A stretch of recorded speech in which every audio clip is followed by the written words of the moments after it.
Now for the show that's truly too hot to handle. It's The Melting Pat, and it starts right now.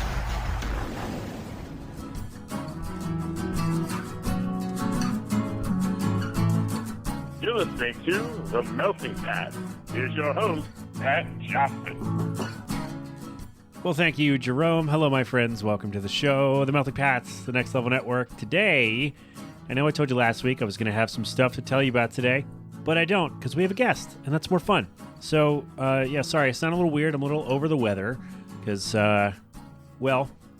collectively, we've not learned a thing. How about that? Can we just leave it there? Great. Is that too revealing? No, it's fine. You can't see any of me. It's all good. So there we go. All right. Hopefully next week we'll have a regular show and talk about all the stuff that I said I would talk about. I don't know. But anyway, today we have a guest. His name is Roye Robley. And thanks to my dear friends, Double Identity, who I'm actually listening to right now as I do this, because I just remember I had them on, because when I get the end of the day, I listen to music, and I remembered, hey, I should probably just record this part because the microphone's all set up. So that's me doing this. So anyway, they said, hey, he's our producer. Would you want to talk to him? Or maybe I said that'd be cool to talk to him. And they were like, yeah, let's do it. So they set it up. We did it. They didn't set up. They said, hey, do this. They talked to him. He was excited. And I'm glad it happened because we had a really fun conversation about all kinds of stuff. And you're going to hear it in a moment. And then I know I did that weird thing because I'm not used to not having a song to throw to. So we got to the end. I'm like, all right, thanks, Roy. And then seconds later was like, oh, by the way, here's the question. Here's the bonus. So yeah, it's a little weird, but that's okay. It's fine. Everything's fine. You can find more about him at royerobley.com, RoyeRobley. He is a music producer, mixerer, masterer, engineer, percussionist, former school nurse. I don't know if that helps you in any way, but that's those are some things we uncovered during the course of the conversation. So that's what we're doing. All right, that's going to be the show. So more from me at themeltingpat.com. And next week, hopefully we'll have a normal show or not. I don't know. But anyway, this is me. We got to go. We got things to do. Look at that, right under the wire. This is me. Jesus. This is me not talking to Jesus. Not yet. I hope not anyway. This is me talking to Roye Robley about music production, and then we spent like 20 minutes on Double Identity. So it's all great, and you can hear that right now. Okay, hold on real quick. I forgot to set up the captain because he did drop us an update. So before we get to Roy, we're going to do this. Play you the thing that he made we made together. Anyway, Flyers update. Here it is. Good sir, the floor is yours. Take it away. Hey, Flyers fans. Mark back at you again with another Flyers update. Yeah. Woo. Guys, I am back just like the Flyers continue their march towards the future. The Flyers are getting that motto, that mantra, that refrain dug into their heads. They're shooting it over to the fans. They're sending it across the NHL. They're saying, listen, we got a new coach, John Tortorella. We got a young core. We're getting them NHL experience, and we're looking towards the future. So let's take a look at the recap. Flyers ended up losing 6-2 in Seattle on Thursday, then followed up with another loss on Saturday against Vancouver, 6-2 also. Monday, they ended up getting the win in Calgary 4-3, followed up with a loss 4-2 against Edmonton on Tuesday. Then on Friday, Flyers are going to take on Montreal at home, then heading up the Turnpike, going to take on the Devils on Saturday, then coming back home Wednesday to take on the Rangers. Guys, I know the season is starting to wind down. I know playoff hopes are looking dim, but we have to continue looking towards the future, have to believe in what this coach is preaching, and have to believe that these young players are going to continue to develop. So guys, that's it for me here inside the Melting Pat on Next Level Radio. Thank you, my friend. Cross our fingers and toes that Fly Guys turn it around so we get more updates as we push toward the end of the season. So playoffs, maybe? Playoffs? I don't know. We're going to find out. The captain will tell us whether or not the Flyers are going to make the playoffs when the time comes. So there you go. Thank you, my friend. Great work, as usual. And now, my friends, we're good. Now we got all this stuff out of the way. So now here is me and Roye Robley. So it's really funny that you got the time mixed up because the reason you're here is that Double Identity, good friends of the show, you produce their records, correct? Correct. And the first time they were on the show, I said, hey, let's do 4 o'clock. Whatever. Great. Didn't even think that they're in Chicago. I'm in Philadelphia. There's going to be a difference. So I'm sitting here at 4 o'clock. I'm like, hey, where are you guys? And they're like, oh, yeah, you said 4 o'clock, right? I'm like, yeah, it's 4 o'clock. And they're like, no, it's 3. I'm like, oh, Christ. So it's actually really funny that you also didn't notice the time zone. yeah. And I am so sorry because you No, it's good. definitely mentioned it in the email, and I'm like, did he mention it? And I just missed it, and I like went back like 2 email replies. I'm like, oh yeah, he totally said it, and I'm used to looking for that stuff, because when you're operating in the business, you're operating with people all over, so Yeah. it's like. It could be CST or it could be mountain time or, it's a big country. So we've got a lot of time zones. Yeah, come on, Roy. Yeah, Jeez. I blame Be professional. me. Let's blame me. No, it's all good. It's not like I have to do something later. Like if we had done this at 3 o'clock and you didn't get here till 4, that would be a problem. But middle of the day, it's all good. Okay. Well, that makes me feel a little bit better. Yeah, it's all good. I got to go have lunch with my wife and kid upstairs. It's all everything's Amazing, worked man. out. See, dude. I'm benevolent. It's just Yes, now you're on a pedestal. You went from being blamed to being on the pedestal. yeah. Good for you. Family first, Pat. You turned that around real quick. Yeah, Barely been 90 seconds. We're already dealing with a diva. Oh my goodness. Yeah, that's All that's the business, man. Yes, you've been in the business for quite a while, right? You've been in some form of the music business since forever, right? I have. Yeah, I am no stranger to it. I mean, I come from a family of musicians.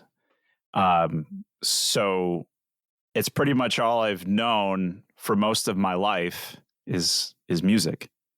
So yeah, it's one of those things where I did like the normal job thing for a while. It's funny because my education is actually in nursing. It's not in music. Oh, yeah. So I went to school for nursing, and I actually have a bachelor's in nursing, and I worked in that for a while, but it was really weird because I went to school for nursing and I passed the licensure exam, and it was within months after I passed that exam that I got my first offer to tour. So I never, I passed, I got my license, and then I didn't actually work as a nurse for probably 4 years after that. So. and then COVID hit and you were like, no, I don't want to be a nurse. I'd rather do music stuff. Yeah. Strangely enough, so I didn't necessarily quit because of COVID, but it timed out really strangely because I was actually working at a school. So I was a school nurse. And it was nice because I had I had like a very established schedule, which was good because in nursing, you don't have Correct. one. Yeah. So it was nice that I had that established schedule, but once COVID hit, I was still producing all the time. Like when I came home, it was like right to music, and even at work, I was still working on, Nice. I was editing, and I had a little practice pad, so I would practice drums, and nobody said anything. Everybody thought it was cool that the school nurse did that, so nobody said anything to me. So I just kept doing it. But when COVID hit, I was still working remotely with artists, and I was mixing, and I had just finished up the Meet Me at the Altar stuff that I was doing. And so it was funny because everything started to like cascade and things started to really take off. So I was like, well, I guess I can not work as a nurse now. So that's kind of, it's funny. I didn't quit because of COVID. I know a lot of people who did quit nursing because of COVID. And that's a whole another can of worms. But it was just the timing was kind of perfect. I mean, Serendipitous, if you will. Yeah, absolutely. That's pretty cool. Yeah, because as a producer or engineer, like your website says percussionist. That's pretty cool. So you're not just a drummer; you do other things percussion wise. Yeah. I actually my formal training as a musician is in like classical percussion. So like playing mallet percussion, like xylophone, marimba, bells, timpani. So that's actually where my formal training is. I've been playing drum set all my life, but I actually never have taken a drum set lesson in my life. It's always been like classical percussion. So it's kind of a weird background for me because my training is not actually in what I do, but So you were classically trained to hit stuff. yeah. They taught me you hit it here and it sounds the best. It's the least noisy of the areas that you can hit it. Yeah. Wow, and that's a whole class.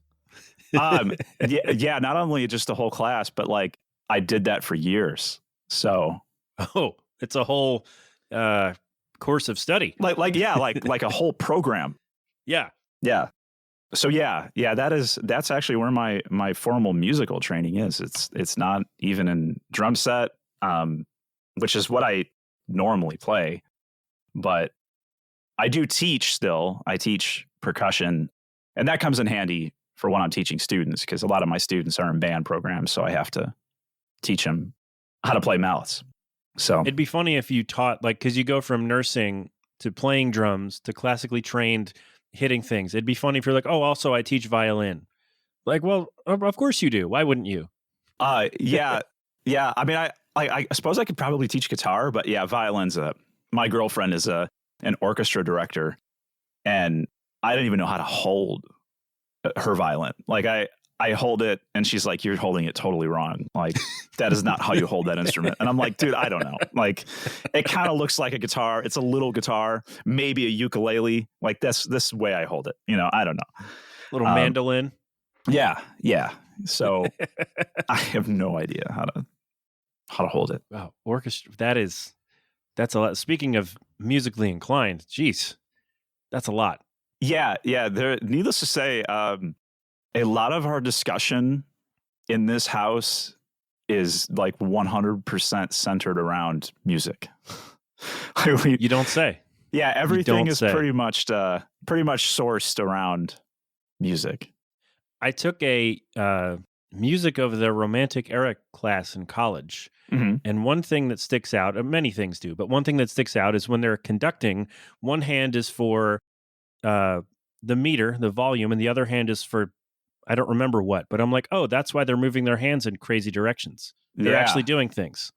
Yeah. It's actually, it's funny that you say that because she had to take some conducting lessons when she started this job because she was mostly teaching elementary education before that. So she had to actually take like formal conducting classes. And there's like a whole approach, like you were saying, that you would never think that, it's like, well, that guy's just like waving his arms up there. But yeah, it's like timekeeping and expression and dynamics and cueing different players in the orchestra. It is a big job. And once she started doing it, she's like, yeah, I'm a little in over my head. I'm probably going to need to take some lessons on this. She's like, I could do that. I could just get up there and wave my arms. I mean, yeah, you could. Yeah. Imagine like the first day you go up and you're like, okay, I've seen people conduct. I've seen people do all these sorts of things. If you just did that and the orchestra played, like the musicians know like what you're supposed to mean, like they know what you're doing by, even though you don't, they do. So they're playing along with whatever you're doing. And you're like, that doesn't sound right. Maybe I should step back and figure this out for real. Well, it's funny because I have played in many groups where nobody even looks at the director. Like they don't even look at him. So he's just, he might as well just be up there waving his arms. They don't even look at him. And it's sad because it's not how you're actually supposed to approach that. They're kind of in like rock band, pop band situations, a lot of us use metronomes live to keep us in time and to keep us locked in. Well, orchestras don't have that. It would be damn near impossible for everybody to have that. So your metronome is your director. That's who keeps time for you. So if you're not watching them, it's like you're not even trying to stay with the group, because that's who's keeping you together. You should tell your girlfriend to try a metronome at a practice session and see what happens. Yeah, she does, and she's like, yeah, they're kids, so they like barely listen. Or they just watch it and they're like, yeah, and they're like, this is way better than you. This doesn't yell at us. Yeah. This doesn't tell us to get in line. Oh. Yeah, this doesn't slam its baton down in a fit of rage. Yes. Yeah. Yes. Right. Perfect. Awesome. So I like that we took a kind of a detour. That was fun. I have never produced or engineered a record at all. I've released two technically. But I just play guitar kind of and sing badly. So what, just being real here, Roy. So what is, when you get something, say if I sent you guitar and vocal tracks for my stuff, how would you then go about making that sound like I didn't record it in my basement? Well, I mean, first of all, I would be pleased that you actually sent me a demo. So that's actually where it starts. There was a time in my career, so I've been producing other bands probably for about 10 years now.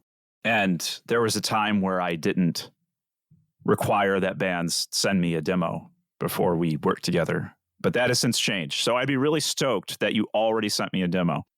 You're welcome. So I think what I would do first is listen to it and see if I was a good fit for the project. And that doesn't necessarily mean that I don't like what you're doing. It's just that sometimes I listen to it and I think to myself, either I'm just not a good fit for this, or I don't know enough about this style of music to really pursue it, because I feel like I'd just be like taking your money and not delivering my best work. So I would listen to your demo and I would kind of evaluate those things. But I would, of course, I would evaluate how good it is. Even if it is a demo, it's, you can still kind of wade through that. And you can listen to an artist and you can see like the potential. So after that, I would follow up with you, and usually I have a meeting with the band and I kind of talk about, what do you hope to get out of this? And what do you want from me? And here are my expectations. So after that, I like to sit down with the artist in the studio and just kind of start to craft your idea from the ground up. So if you sent me a guitar and a vocal recording, that's awesome, because those essentially lay down the fundamentals of what a song is, right? It's just, if we're talking about your conventional pop rock song, it's chords and melody. So boom, we've got a song, which is great.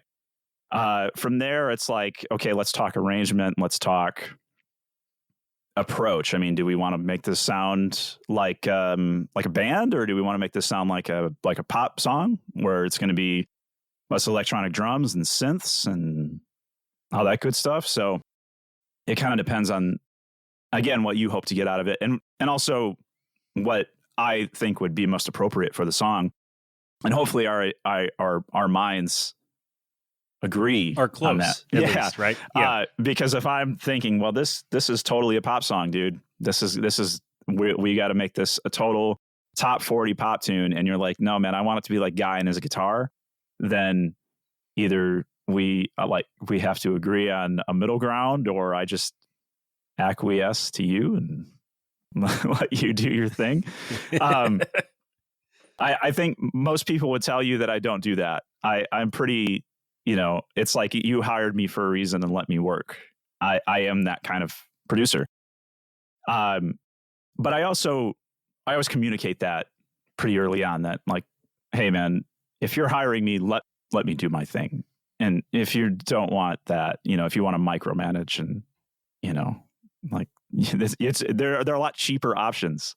You can just like book a studio for 4 hours, and you can hire an engineer, and that engineer is not going to care one bit whether you're playing guitar and singing or you want to record a pop beat.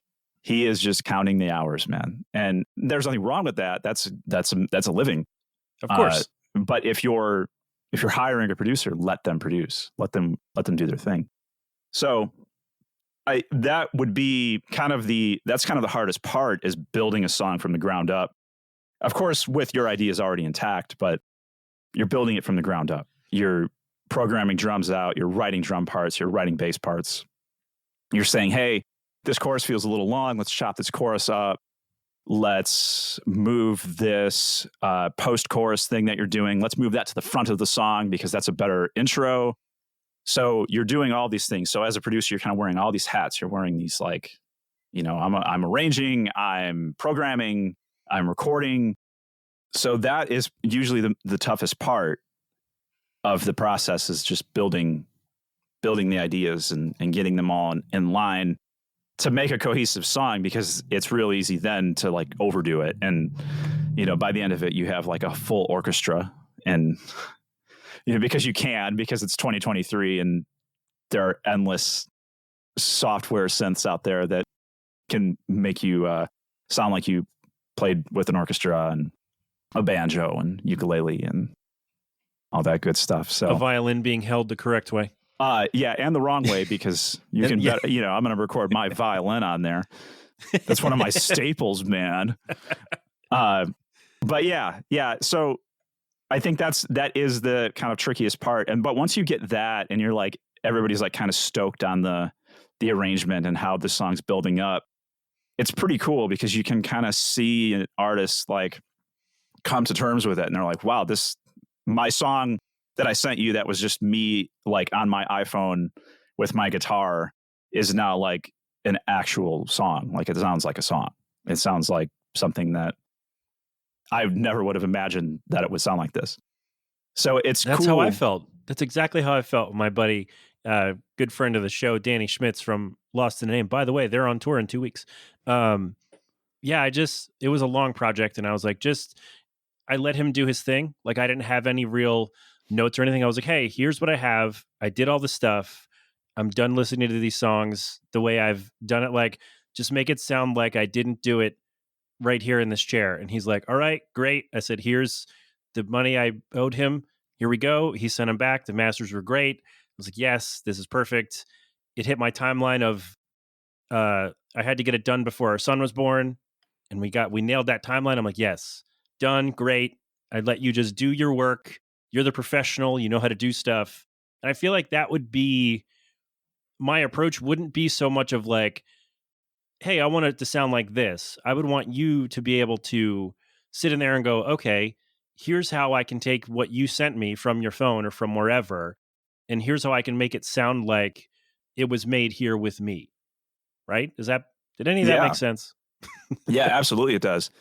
Yeah, and the process you're describing there too is even a little bit different, because if you recorded it yourself and then you sent it to somebody, you intended for those tracks to be used on the recording, but you sent it to somebody like me or whoever, and you said, well, hey, take this to the next level, man. Like, I'm done with it. It's as far as I can take it. And I've had people do that too. And that's kind of it's like a whole new approach, because then it's like, okay, well, it's really almost not producing. It's like a combination of producing and mostly like mixing and mastering. So sometimes I think some artists will get confused when they hire you for a pure mixing job, because mixing is just balancing and some EQ work and processing and compressing. Mixing's really not like, hey man, I cut your song up and moved it around, moved sections around and changed the key, and that's not mixing. So I didn't have my album produced, I had it mixed and mastered. Well, okay.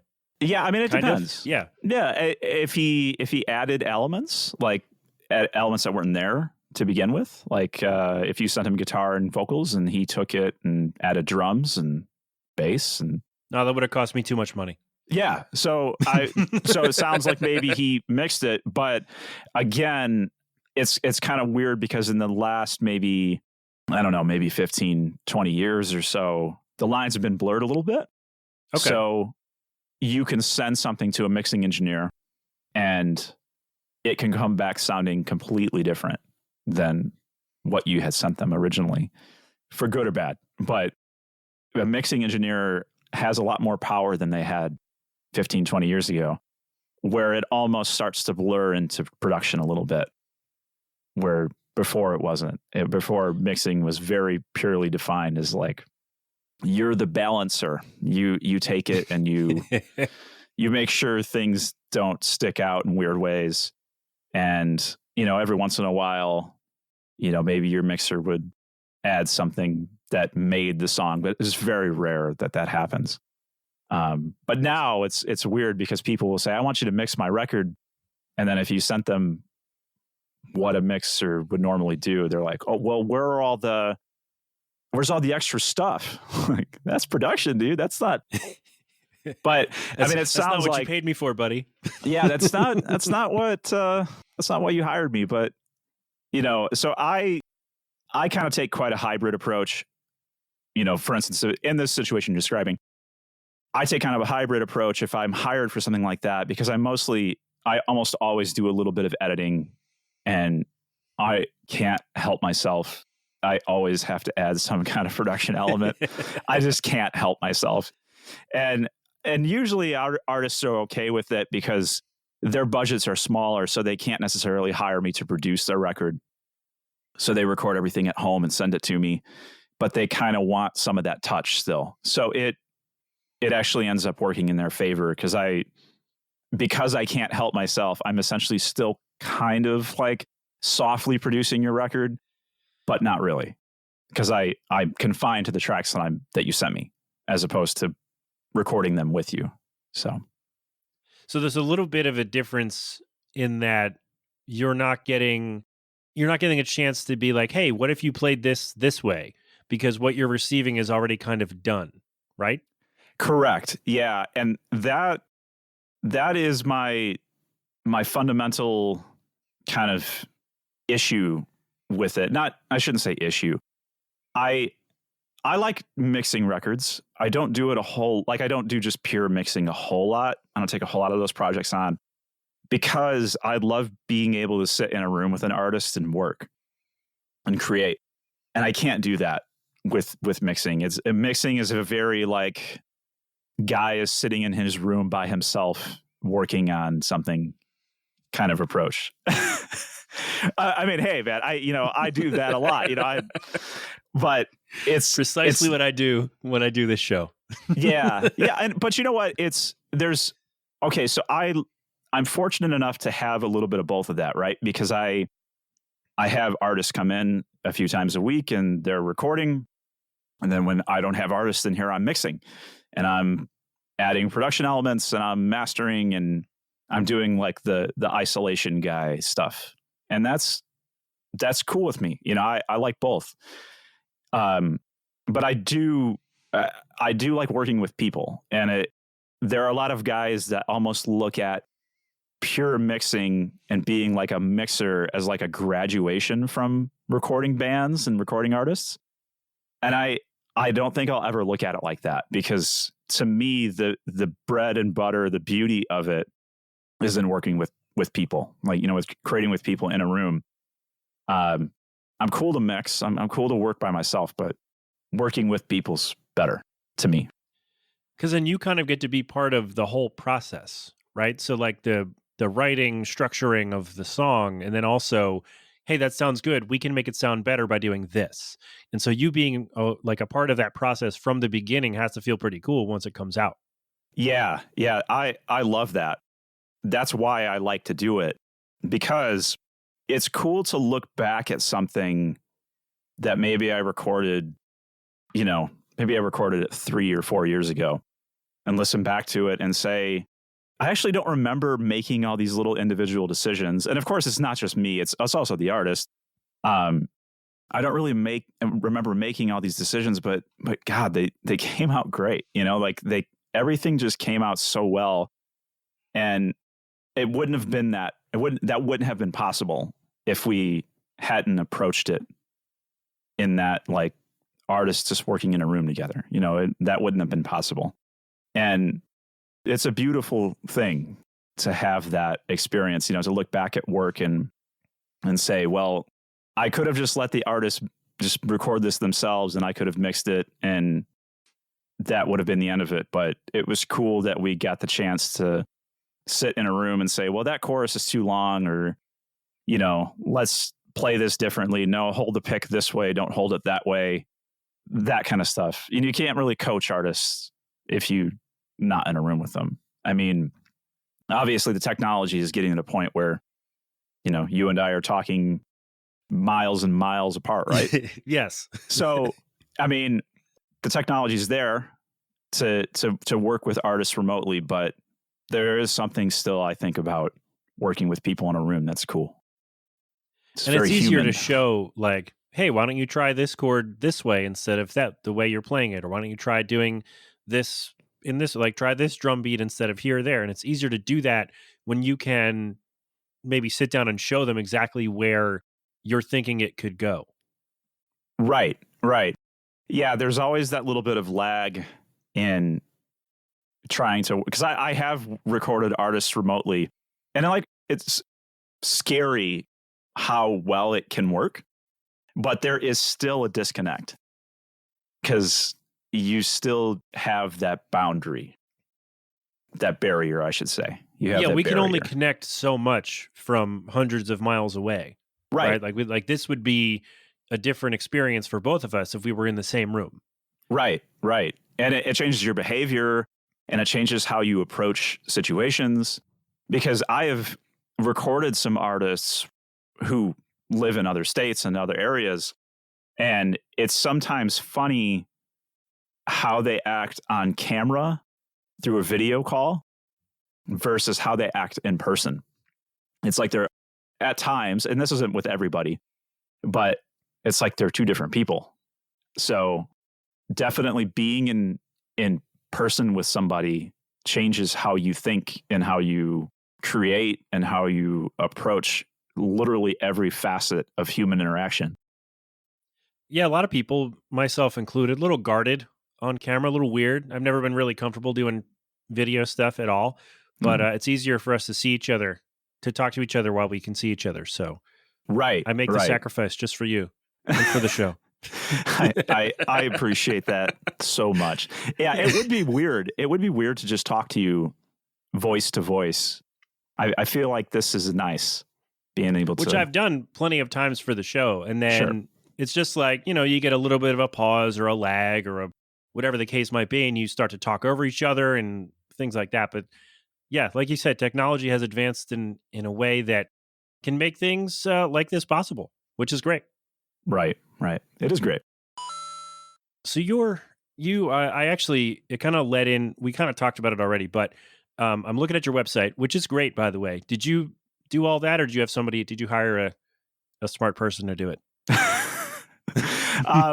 Not that you're not smart, but did you hire like a pro website person to do it? So yeah, my initial draft of the website, I did hire a very smart person named Shannon Conway, who is a graphic designer here I'm going to say here in Chicago, but Chicagoans get really angry with you if you say you're from Chicago, but you're really not. Hooray! So basically, as a little aside, I am in Indiana, but I am literally 5-minute walk, maybe 10 tops from the city of Chicago. So when people ask me where I'm located, in order to make things easy, I will usually tell them Chicago. So it's not right, Roy. I know. It's not right, Roy.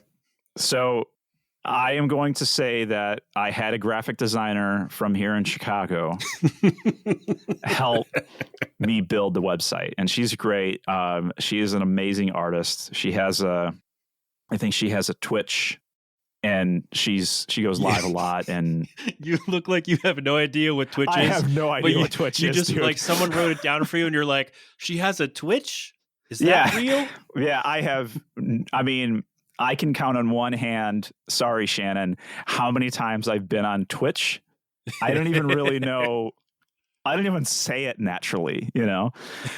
Surprise, we're on Twitch right now. No, we're not. But, we could be, but we're not. Right.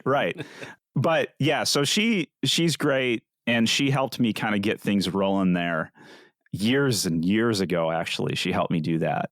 And since then, I just kind of took over and I added new pictures and updated my bio and added a contact form and, just all kinds of stuff to just kind of make it easier to facilitate.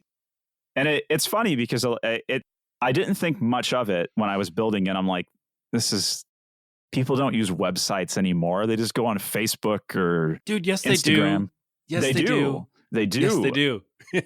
Yeah. I'm glad you learned that. Yeah, I did. And because I've gotten so much work filtered through my website that it's like paid for itself tenfold. And I struggle to think if I would have gotten that same amount of work if I didn't have that and people were just reaching me through Instagram or whatever. I think having a nice website does give you some cred. At least it shows people that, hey, I cared enough to go the extra mile and not just work within the confines of what Instagram would give me or TikTok or Facebook or whatever social media you're on. I think it gives you a little more cred. And there was a time where I really didn't think that, but I do now.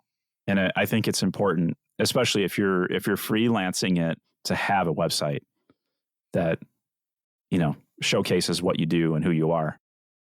Yeah, if you're trying to make money doing a thing, then I wouldn't rely on social media, because we've seen when they have outages, if you don't have another way for somebody to get in touch with you for whatever it is that you want to do, your line to make money is gone until that issue is resolved.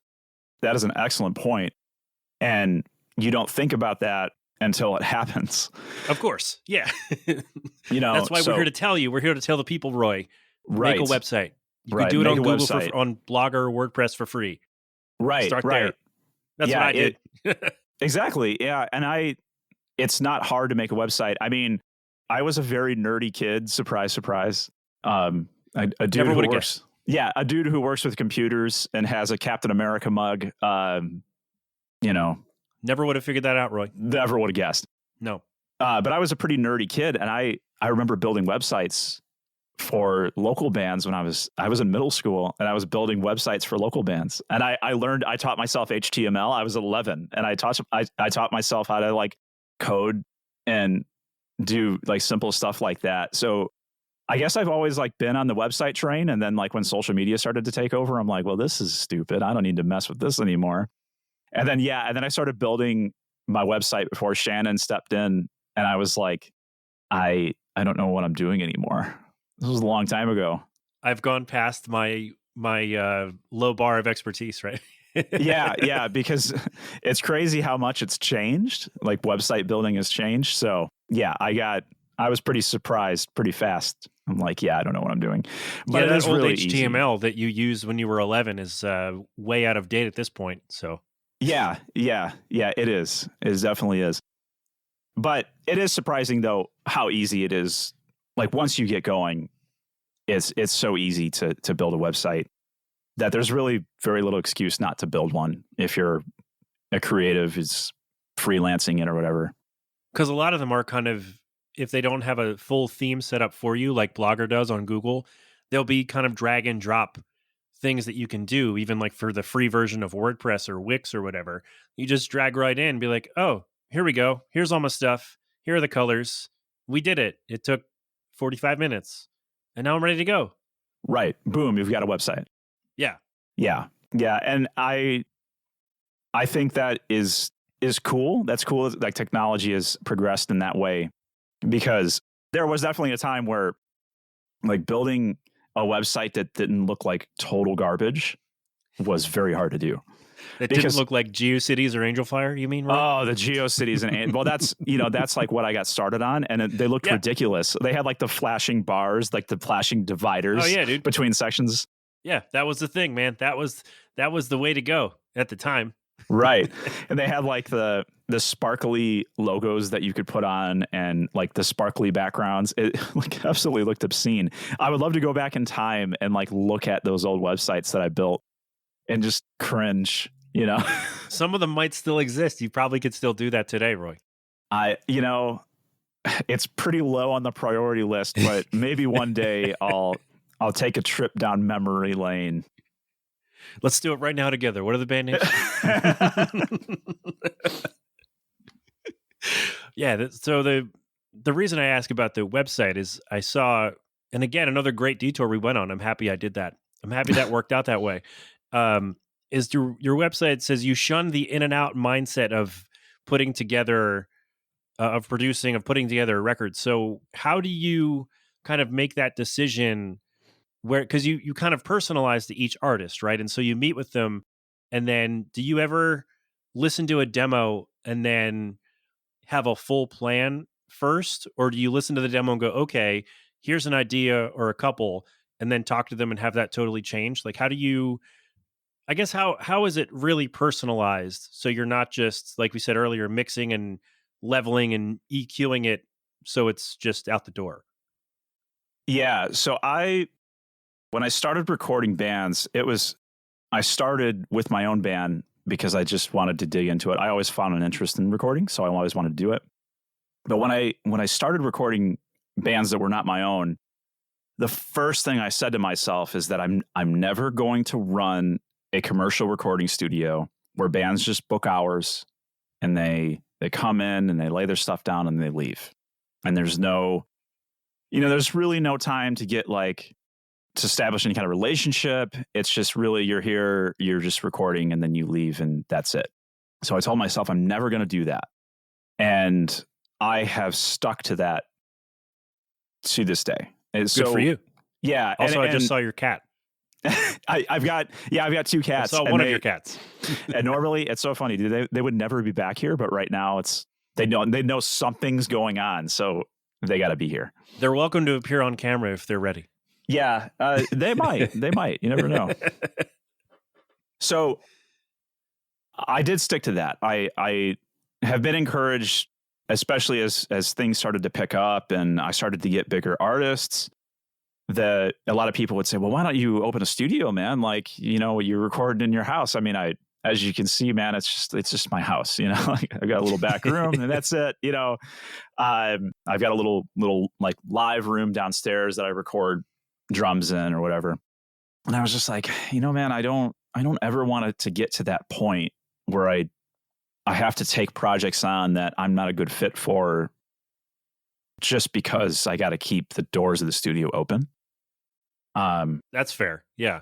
So I've always just been really against that. And there's, again, going back to our conversation earlier, there's nothing wrong with that. There's nothing wrong with having a commercial studio and just having bands book days or artists book days with you and going in and record. There's nothing wrong with that. That's a living and that's fine.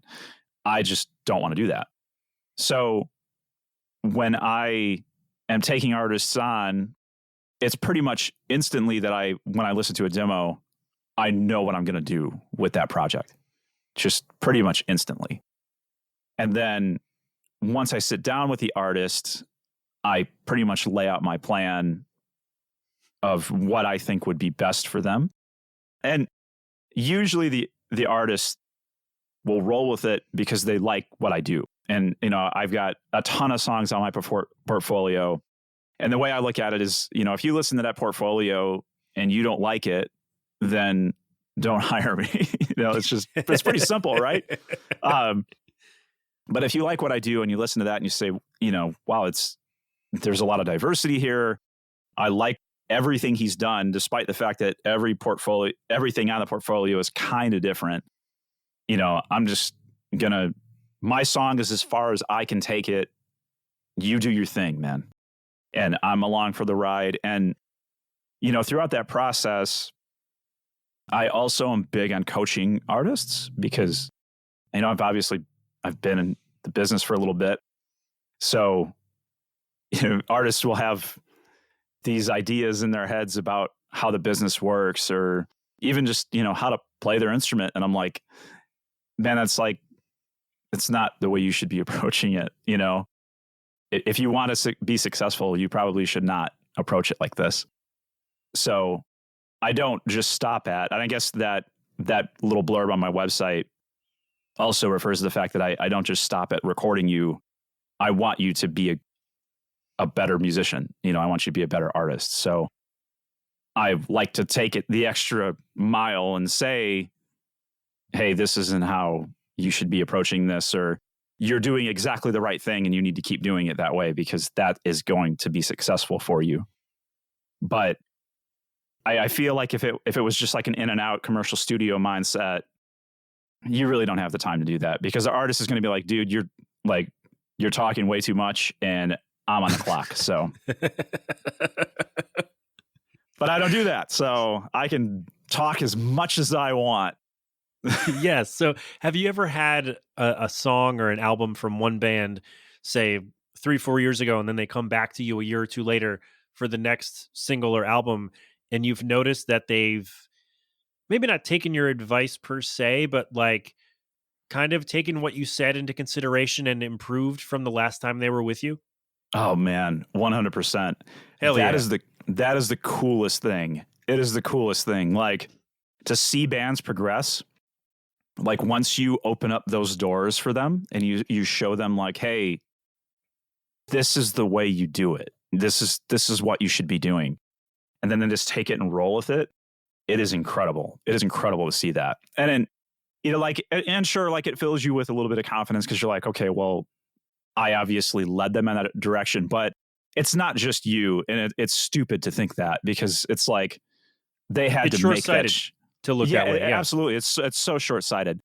So, you know, I always look at it like, you know, they took that advice, and advice is just advice, man. If you don't apply it and you don't exercise the skills or whatever that somebody's trying to impart to you or whatever, you know, like, it's not going to do anything for you. That you have to like apply it, and you have to say, okay, well, this is initially difficult because I'm not used to doing it, but I'm just going to keep trying because it's going to eventually get easier for me.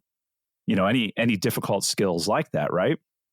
And it's cool to see bands and artists come back and say, hey, listen, I took that advice you gave me and I worked at it, and look how much better it is now. It's actually funny because as bands are working with me, they'll kind of see how I work, and then they'll take it and they'll apply it to their own demos. And so it's funny to like listen back to first demos that bands send me years and years ago, and then demos that they sent me yesterday. And it's like, man, you've gotten so much better just making demos. Like, you've learned so much from that. So it's really cool to experience that as like a producer and engineer. So tell me all about how much Double Identity has improved from one record to the next. And go. I definitely have like tenfold improved. You know, they're the best. They're awesome, and they're such sweet girls. And I always joke that, so I've been fortunate enough to record a lot of female artists, and I always joke that the stereotype that women are like, they're going to nag and complain. No, that's not it, man. 100% every single person I've recorded who's complained and nagged and micromanaged has been a dude. Has been a dude. Every single time has been a dude. Yeah, for sure. And the girls have always been just totally cool and agreeable. I mean, not agreeable because, you know, we still getting little tips or whatever. You know, if you're two creatives in a room, you're going to argue, but just totally cool. And like, I feel like I'm working with them as opposed to against them or like whatever. But every time I have had somebody annoy me in the studio, it has always been a dude. So, come on, dudes, be better. Yeah, be better, man. Be more like women. Yes. The Double Identity girls, though, they're just really great. They're great people, and I think that is part of what makes them great to record. Is that I know I'm always going to have a good time with them because it's like a nice mixture of like we're working and creating, but we're also like laughing and having a good time. Oh, yeah. So it was cool to get them in. And like for the first song I recorded with them was Red Flags and Roses. And it was cool to like work with them there. And then when they came back, they had like more of a concrete idea of how we all work together. And I can't say it like went like it wasn't a shorter process because it was still equally as like long, and all of us are really like we're overthinkers, so we have to overthink everything, as most creatives are. Yeah, so I can't say that it moved any faster, but it definitely there were fewer barriers because they kind of knew what they had to do to deliver like an excellent product. So yeah, they're great. And the biggest improvements I've seen in them is just vocally. They listen with a more critical ear now. And that's really cool because obviously vocals are a big part of what they do, especially. So it helps that they're thinking on like a higher level than they even were a couple years ago. So thanks to Roy's coaching. There we go. All credit. It was all to me. Roy. It was all me. They did nothing. Yeah, they did absolutely no work from Arden and Courtney. It was all Roy. Yeah, it was all me. Yeah. Good for you, Roy. Wow. I should put that on my website. You should. I'm going to put that on the website for this episode. Just a little note at the end. By the way, any improvements from Double Identity from 2018 to now, it's because of Roye Robley. That's what it is. It was all me. It was all me. They're great. They're coming back on the show. Let's see. What did Courtney say here? Whenever Roy's bum ass gets done with our song. No, they would never. I don't think they'd ever say anything like that. But no, they are going to come back on the show. So it's like that doesn't sound like them. They would never in a million universe lifetimes. Why did I say it like that? Anyway, yeah, they're fantastic, and they connected us together, which is great. So thank you, ladies. Yes. And yeah, whenever your bum ass gets done with their song, then we'll.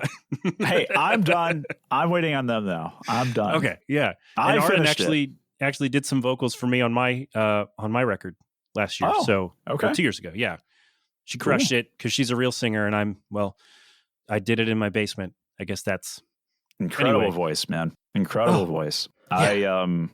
That was one of the first things that drew me to that band. Because the first song I heard from them was You're Anything. And I think she sings almost exclusively on that. I think Courtney sang harmony on it. Yes. And I was like, wow, man, this is an incredible voice. Like the recording could have used some refinement, but the idea was there, And then I just kind of hopped around their Instagram and just watched different videos and stuff. And because they added me. So I was like, and I always, whenever anybody adds me on Instagram or whatever, I always check them out and see what they're all about. Make sure they're not a serial killer or a weirdo. Or yeah, of course. Yeah. So I was checking out these videos and I'm like, man, these girls are really great vocalists. And they're like writing good songs, and it's hard to write good songs. Women can't write good songs, Roy. Yeah. Yeah. It's a thing people believe, I'm sure. Yeah. And and then they also, one of the first conversations that we had about their previous experiences or whatever was like being called girl rock. It's funny that you said that because that like somebody actually was like, this is some great girl rock. It's like, it's not girl rock, dude. It's just rock music. Like I have had, whenever I play a song that has a female vocalist on the show, there will be some Chad with no name bunch of numbers on Twitter be like, why are you playing chick music, man? I'm like, because it's great. What are you talking? Like, what do you mean? Because it sounds great. What does that mean? What is chick? What is chick music? I don't know what that is. Rock. Yeah. Why do we have to? And then the other one that gets me is female fronted rock. Boy, we could go for another like half hour on this. Yeah. And so whenever I see that stuff, I'm just so befuddled by it. Right. So when I'm hearing like Double Identity for the first time, I'm not thinking like, wow, this is great girl rock. I'm thinking this is just great rock music. It's just these girls are talented. That I don't care what's going on in terms of female or male. It doesn't matter. Like, I'm thinking in terms of talent and execution. I don't care about anything else. Also, don't be a serial killer and or a weirdo. So I guess those are two important things to consider. Yeah, and most importantly, they were neither serial killers. Well, I don't know. Maybe they are. And weirdos. They're definitely weirdos, but not the kind of weird that I would not want to be friends with. Not the kind of weird where you say, don't hang around my kid, right? Right, yeah. I'm not going to leave you alone with my child. Yeah, that is definitely, they're not that kind of group. As a matter of fact, they're the fun weird. Yeah. They're definitely the fun weird. And I am more than comfortable to leave them alone with my cats because I don't have kids. But I am more than comfortable leaving them alone with my cats because they love my cats. So my cats are my children as of right now. My cats are my children. And they love my cats. So yeah, every time they're in your studio doing a thing like, oh, by the way, here's a cat. I'm like, yes. Oh, yeah. Wait for this. Every time you go to this, like when I hear they're going to the studio, I'm like, yes, more cat pictures. Let's do this. Yeah, it's funny because they and like a few other groups have essentially made my cats like kind of famous, you know? So like whenever anybody's talking about my studio, it's like, oh yeah, he's got the cats. It's pretty funny. It's like, yes, you have just my cats, but hey, you know, if you like my cats, come to my studio. There you go. I'll be right there in Chicago. I'm also there, but my cats are there. So that's the most important part. Fantastic. I can't believe we just spent like 15 minutes talking about Double Identity. They're going to love this. They're going to love this part of the show. Yes. It's going to be great. Yeah. This is the only part they're going to listen to. Actually, I can believe it because they're great. So why wouldn't we talk about them? Right. They are great. And I cannot wait for people to hear the new stuff because it is really, really great. I can't wait. Yes. As soon as it's ready, they're coming back. So I'm very excited for all of that. And I'm excited we got to do this, Roy. This was great. Mm-hmm. Yeah, man. Absolutely. I caught you right when you were drinking and like right at the end of that. So I feel like good timing there. Right when you were going, yeah, great. Oh, it's my turn to talk. Yes. But this was fantastic. I have one more bonus question, which will be after the credits. But if you are interested in producing, engineering, mixering, mastering, royerobley.com, ROYEROBLEY. Did I get that right? Yeah. ROYEROBLEY, right? That's it. Perfect. Nailed it. So just that.com. Let him know. Tell him I sent you, and he'll go, that guy? No, he's a serial killer and a weirdo. And then, you know, you'll have to find someone else. But Roy, this was great. Again, bonus question right after this. But thanks for being here, buddy. Thank you for having me. Appreciate it. All right, you know what? I lied.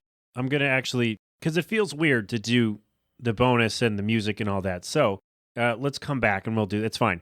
My thanks to Roye Robley for joining me. Again, royerobley.com, ROYEROBLEY.com. Do that. Tell him I sent you. And go from there, or not. Do whatever you want to do. My thanks to Double Identity for the connection, and they'll be coming back on the show soon. I hope once some things get in motion. So there we go. All right, we're good. We are good. Have a great day. Have a wonderful week. We have some baseball this weekend. Spring training, I know, but still, it counts, right? Right? All right, great. We'll see you. We'll see you later. TheMeltingPat.com for more from me. There's a network tab. All our shows, they're on there. And we're good. All right. This has been an 8 Boiler production. Until next time, my friends, have fun. Be safe. Thank a veteran. Wear your mask. Wash your hands. Get vaccinated and boosted when you can. And of course, don't do anything I wouldn't do. This is the auctioneer version. We're good. All right. Go have fun. I love you. I'll talk to you next time. You've been inside the Melting Pat on the Next Level Network. Go crap open a cold one.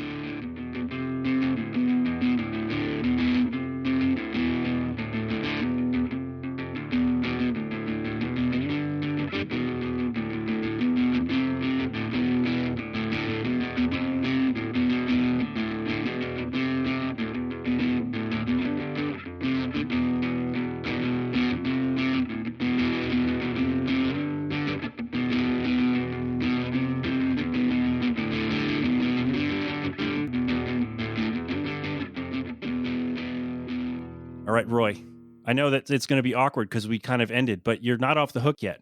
I have one more question. Okay. I ask this of every guest, and I do judge you based on your answer. So I need you to think carefully, okay? You ready? I'm ready. Is a hot dog a sandwich?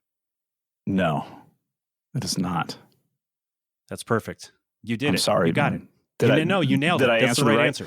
Yeah. Yeah, it's not a sandwich, man. No, I mean, I come from just outside of Chicago. Thank you. um, and the Chicago style dog is a staple here in just outside of Chicago. Yes. And I could not fathom calling that a sandwich because that is definitely not a sandwich. Yeah, that is. I'm not sure. Like the Chicago dog, I feel like we've talked about this. I've had plenty of people talk about that before. Chicago dog is kind of like a category of its own. Right. Like you have hot dogs, and then you have the Chicago dog over here by itself because it's got a lot of stuff on there. Yeah, it's like a bad for you salad with like bread mixed in. My wife loves Chicago dogs, by the way. She absolutely so loves good, them. dude. Yeah. Yeah. So good. But they're not sandwiches. They're not sandwiches. No. Yeah. Perfect. Finally, I don't have to convince someone why it's not a sandwich. Because you have you're right. Because you're right. Yeah, man. Sandwiches are flat. Like they're flat. Like they're, not. Nobody's actually going to be. Nobody's going to be able. I just realized nobody's actually going to be able to see that. I was just thinking this would be great for that one thing if we had video, but I don't. So I'm sorry. Yeah. I so made a Roy U-shape. what Roy just did is sandwiches are, and he put his hands on top of each other, and they said hot dogs are, and he made he didn't make a bun shape. It was like a V shape Like a almost U. with his hands, like Yeah. a UV half W shape with his hands, and so that's how that goes. See, one time I wish I had video. It's right there. Other than that, you don't need to see this. Oh, well, and when your cat walked by, that'd be the other. That's the other one. Right. That's the real focus here. My adorable cats. Yeah, we only saw one, but I think that's you'll have to come back then, and we'll have to see the other one. I guess that's the resolution. I would be happy to do that. Yes. All right. I'll tell you what. Here's what we'll do. I'll write a new song. I'll have you produce it. Okay. And then you come on, produce it, mix it, whatever. You taught me what the terms mean, and I already forgot. Whatever you do with it, and then you come back and you just eviscerate me on my own show about how bad the song is and about how much work you had to do to make it sound good. That's what I want. Yeah. Yeah. I am famous for my nameless bad artist stories, as many people would tell you, to the point where every time that Double Identity comes in, they go, Roy, do you have any tea for us this week? Where they're expecting me to go off. I'm like, you're not going to believe what this dude said. Oh, Roy. Yeah. Roy, why did you wait 58 minutes to tell me this? All right. Well, now we have to do all right. Here's what we're going to do. You're going to come back for a part 2. I'll still do a new song. You can do that. And then I want all the tea. Okay. Yeah, we'll have to. We'll wait good. like 6 months or so because we want to spread out your appearances. But yes. Yeah. Oh my God. Yes. Yeah. We're going to have Roy back to spill some tea. This is going to be great. It's going to be more like a therapy session than a podcast, but hey, whatever. Sometimes that's what this show is. Even when it's just me, sometimes that's what this is. Right. Hey, I found this whole conversation extremely therapeutic, so. I'm glad I could help. That'll be $750. Thank you. Yeah. We'll bill my insurance. As soon as I figure out how to do that. Yeah. Dude, this was great. You got the question right. I'm very happy about that. We have a part 2 to look forward to. This is now we're planning for the future. This is great. But this is awesome. RoyeRobley.com. Roy, thanks for being here, man. A pleasure. Thanks, Pat. Take it easy, man.